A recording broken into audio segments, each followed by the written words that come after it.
और ये जो मस्जिद का इमाम होता है, मुख्तदी को ऐसी अक़ीदत होती है, और जिस मुख्तदी को अक़ीदत ना हो उसको तो मस्जिद छोड़ देनी चाहिए, किसी और मस्जिद में चला जाए।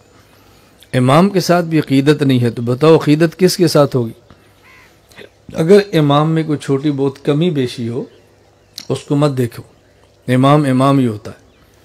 और आप ये बात ज़हन नशीन फरमा लो कि इमाम इशा की नमाज़ पढ़ाए और उसके बाद 2 सुन्नत और 3 वितर पढ़े और सो जाए, और पूरी रात सोता रहे, ना तस्बीहात पढ़े, ना तिलावत करे, ना ज़िक्र करे, ना तहज्जुद पढ़े, और सुबह उठ के 2 रकात सुन्नत पढ़े और फजर की जमात करा दे। और उसके पीछे का जो मुक्तदी है वो इशा के फ़र्ज़ पढ़े, फिर सुन्नत पढ़े, फिर नफल पढ़े, और पूरी रात खड़े होकर कुरान की तिलावत करे पूरी रात, और पूरी रात 1 करोड़ रुपया सदका कर दे, और सुबह फिर इमाम के पीछे नमाज़ पढ़े। अल्लाह की कसम इमाम इससे फिर भी अफजल है। ये मौलाना साहब फिर भी इससे आला है। मेरी आदत है मैं कोई बात बग़ैर दलील के नहीं करता। इसके आला होने की वजह क्या है? देखो, एक फ़र्ज़ नमाज की अहमियत कितनी है।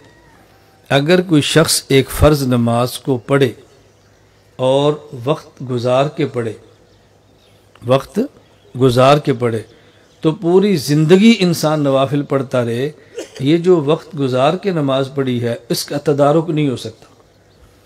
इसका माना यह है कि 2 रकात फ़र्ज़ ये उम्र भर के नफलों से अफसल है। आदमी अगर 2 रकात फ़र्ज़ पढ़ ले और एक तरफ 2 रकात फ़र्ज़ न पढ़े और आदमी 2 लाख नफल पढ़ ले तो 2 रकात फ़र्ज़ की बराबरी नहीं हो सकती।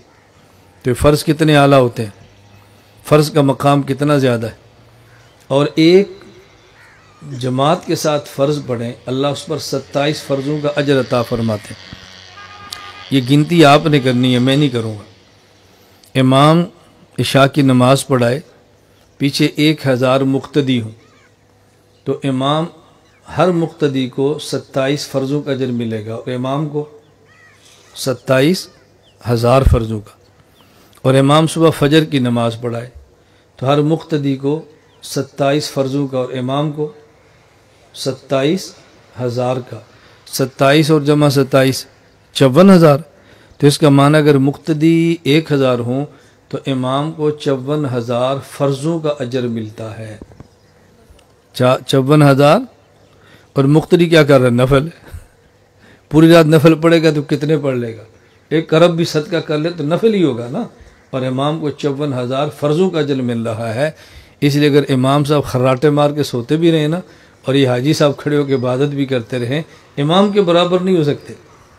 इसलिए अपनी औकात ध्यान में रखा करो कि मेरी हैसियत क्या है, मेरी इबादत क्या है।